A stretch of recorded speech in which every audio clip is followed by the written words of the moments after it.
నేను ధర్మారెడ్డి గారు ఇద్దరం కలిసి ప్రతి గ్రామంలో తిరిగి కుట్టు మిషన్ ఇచ్చిన వాళ్లకు కాకతీయ టెక్స్టైల్ పార్కు ఏ విధంగా వచ్చింది, ఆ రోజు కేసీఆర్ గారు కష్టపడి ధర్మారెడ్డి గారు 1350 ఎకరాలు సేకరించి దేశ విదేశాల్లో కేటీఆర్ గారు తిరిగి తీసుకొచ్చిన కంపెనీల గురించి మేము వివరించి ఇక్కడ 1,00,000 ఉద్యోగాలు పర్కాల మన కాకతీయ టెక్స్టైల్ పార్కులో 1,00,000 ఉద్యోగాలు ఏ విధంగా వస్తాయి, ఇండైరెక్ట్గా ఇంకా 2-3 లక్షల ఇట్లా ఉద్యోగాలు వస్తాయని చెప్పి మేము ఆడబిడ్డలకు చెప్పుకుంటూ ప్రతి గ్రామంలో తిరిగినాం.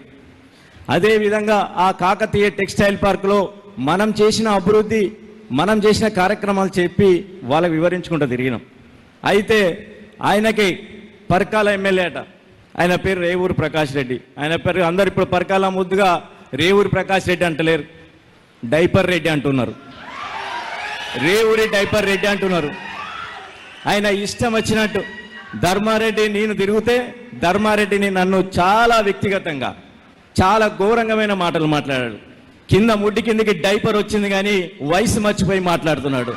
మరి ఆ డైపర్లో దోమలు వచ్చినాయో, ఈగలు వచ్చినాయో, చీమలు వచ్చినాయో, మరి కింద గిరగిరగిర అంటుందేమో కానీ పిచ్చి పిచ్చిగా మాట్లాడి. కానీ మేము ఒకటే చెప్తున్నాం, వయసుకు తగ్గట్టు మాట్లాడు.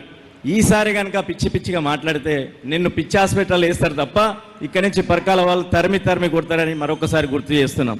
ఎస్, ధర్మారెడ్డి గంట నువ్వు ఏం అభివృద్ధి చేసినావు, ఏం కార్యక్రమాలు తీసుకొచ్చినావు చెప్పు. దమ్ముంటే చర్చకు వచ్చి ధర్మారెడ్డి గారితో మాట్లాడు. మేము వచ్చింది అక్కడ పరకాల ప్రజలకి మేము చేసే ఫ్రీ కార్యక్రమం మా సొంత పైసలతో మా కేటీఆర్ మా నాయకుని బర్త్డే కోసం మేము చేసుకునే కార్యక్రమం చేస్తే నీ గురించి మాట్లాడలే, నీ పార్టీ గురించి మాట్లాడలే, మేము చేసిన అభివృద్ధి చెప్పుకుంటూ తిరిగినాం. అయినా మమ్మల్ని వ్యక్తిగతంగా చాలా ఘోరంగా మాట్లాడినావు.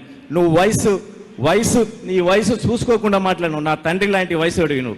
నువ్వు నన్ను ధర్మారెడ్డి గారిని పట్టుకొని వ్యక్తిగతంగా మాట్లాడినావు. సరే, నీ వయసు తగ్గి నువ్వు మాట్లాడినా మేము చేసే పనులు మంచి పనులు ప్రజలకు తెలుసు కాబట్టి మేము ఆ విధంగా చెప్తున్నాం. మన డైపర్ రెడ్డి గారు జాగ్రత్త. ఎందుకనంటే ఆయన నా మీద ఎందుకు కోపం వచ్చిందని నేను ఆలోచించిన, ధర్మారెడ్డి గారి మీద ఎందుకు కోపం ఆలోచిస్తే మా కేటీఆర్ గారు లాస్ట్ జూలై 27th రోజు వచ్చినప్పుడు కాకతీయ టెక్స్టైల్ పార్క్లో 125 కోట్లతోటి టెండర్ చేశారు. ఏమని, కాలువ వార్తలు వస్తున్నాయి, నీళ్లు వస్తున్నాయి, కాకతీయ టెక్స్టైల్ పార్క్ మునిగిపోతుందని ఒక దొంగ జీవో తీసుకొచ్చి 125 కోట్లతోటి టెండర్ పెట్టారు. అయిపోయింది. ఆ టెండర్లో 125 కోట్లది టెండర్ అయింది. అగ్రిమెంట్ పోయే వారికి నెల రోజులలో 250 కోట్లు అయింది. అది నేను కేటీఆర్ గారి దృష్టికి తీసుకెళ్తే కేటీఆర్ గారు ఆ రోజు సభలో మన పరకాల మీతోటి మాట్లాడినప్పుడు గట్టిగా మాట్లాడితే మీ అంత చూస్తా బిడ్డ, మీరు ఇలా దీనిలో దోసుకుంటున్నారని చెప్తే అది అయిపోయింది. అది శ్రీనివాసరెడ్డి ఆపిచ్చిండు అనుకొని నాకు వచ్చే 10% కమిషన్ 25 కోట్లు పోయిందని చెప్పి వాడు ఆ కాంట్రాక్టరు పైసలు ఇస్తలేడట్టుగా. నేను 120 కోట్లకే పైసలు ఇస్తా, 250 కోట్లకు నేను ఎందుకు ఇస్తా అని వాడు కూర్చున్నాడు. ఆ పని అయితే లేదు, మీరు కావాలంటే పోయి చూడండి, ఆ పని అక్కడనే అయిపోయింది. వాడు లేదు నాకు 25 కోట్లు ఇస్తానికి పని నడవనిస్తా, నాకు సంబంధం లేదు, అది కేటీఆర్ ఆపించుకున్నాడు, నేనేం చేస్తా అని చెప్పేసి దానితోటి కోపంతో నన్ను ధర్మారెడ్డి గారిని పట్టుకొని పని మీద ఆపినందుకు ఆయన పగబట్టాడు.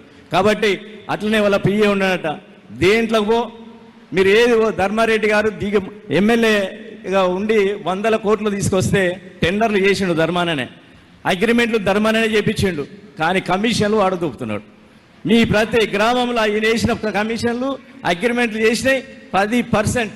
వాళ్ళ పిఏ డైరీ ఉంటుందట, ఆ డైరీలో రాసుకుంటాడు 10% ఇస్తేనే వర్క్ చేయనిస్తాడట.